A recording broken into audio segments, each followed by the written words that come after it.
আগামীকাল শুরু হচ্ছে পবিত্র হজের মূল আনুষ্ঠানিক কার্যক্রম। এর মধ্যে বিশ্বের বিভিন্ন দেশ থেকে মক্কায় হাজির হয়েছেন লাখো মুসল্লি। তবে চলতি বছর হজে উদ্বেগ বাড়াচ্ছে তাপপ্রবাহ। হজের গুরুত্বপূর্ণ দুই স্থান মিনা ও মুজদালিফায় তাপমাত্রা ছাড়াতে পারে 50 ডিগ্রি সেলসিয়াস। এর মধ্যে হজের আবহাওয়া নিয়ে আগাম সতর্কতা জারি করেছে সৌদি সরকার। লাখো মুসল্লির পদচারণায় মুখর পবিত্র মক্কা।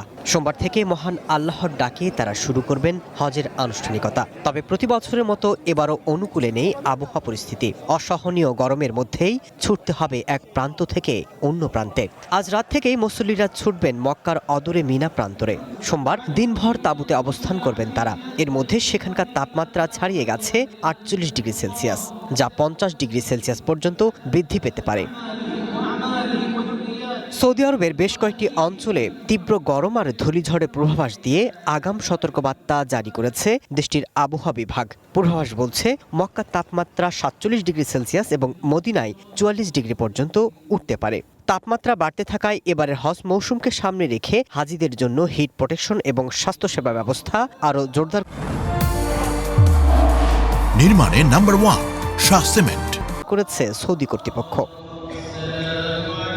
রোববার এশার নামাজ আদায় করে মক্কা থেকে মিনার উদ্দেশ্যে রওনা দিবেন হজযাত্রীরা। আর জিলহজ থেকে 12 জিলহজ পর্যন্ত মিনা, আরাফাত এবং মুজদালিফায় অবস্থান করবেন এবং কাবা শরীফ তাওয়াফের মাধ্যমে হজের আনুষ্ঠানিকতা সম্পূর্ণ করবেন। তবে তার আগে পবিত্র নগরীর গুরুত্বপূর্ণ স্থাপনা পরিদর্শন করছেন মুসল্লিরা। আজ আমি নূর পর্বত এবং হেরা গুহা পরিদর্শন করার সুযোগ পেয়েছি, যেখানে আমাদের প্রিয় নবী প্রথম ওহী লাভ করেছিলেন। এটি ছিল আমার হজের অন্যতম স্মরণীয় একটি যাত্রা। আমরা আল্লাহর রহমত থেকে নিরাশ হইনি। আল্লাহর রহমতে যখন আমরা জেদ্দা বিমানবন্দরে পৌঁছালাম, আমরা বুঝতে পারলাম যে সর্বশক্তিমান আল্লাহর প্রতি আমাদের দৃঢ় বিশ্বাসী আমাদেরকে এখানে নিয়ে এসেছে এবং ইনশাআল্লাহ এই হজে তিনি আমাদের উপর তার আশীর্বাদ বর্ষণ করবেন। কোনো দুশ্চিন্তা নেই আল্লাহর রহমতে।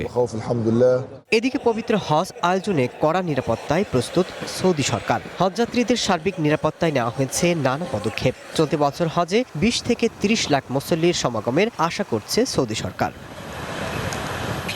Masud Rana, one international desk.